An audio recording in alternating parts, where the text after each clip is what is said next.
एक महत्त्वाची बातमी मुंबईमधल्या दादरमध्ये सध्या मनसेकडून बॅनरबाजी करण्यात आली आहे। महाराष्ट्राशी तब्बल 27 वर्ष झुंजणारा सम्राट इथेच संपला, होय इथेच औरंगजेबाला गाडला असा उल्लेख या बॅनरवर करण्यात आलाय।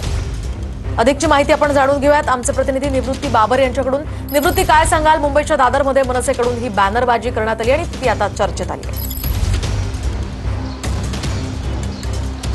नक्कीच मोहिनी, आपण जर पाहायला गेलं तर मनसे अध्यक्ष राज ठाकरे यांनी गुढीपाडव्याच्या मेळाव्यामध्ये त्यांची कबरी संदर्भात भूमिका जाहीर केली होती। त्यानंतर मनसेकडून जे आहे ते दादरमध्ये आपण पाहतोय की बॅनरबाजी करण्यात आलेली आहे। होय इथेच आलमगीर औरंगजेबाला गाडला गेला अशा आशयाचा बॅनर जो आहे तो इथं लावण्यात आल्याचं आपल्याला पाहायला मिळेल। शिवाजी हा विचार मराठ्यांना प्रेरणा देत राहिला, त्याच प्रेरणेतून मराठे लढले, महाराष्ट्र लढला आणि अटकेपार झेंडे लावले।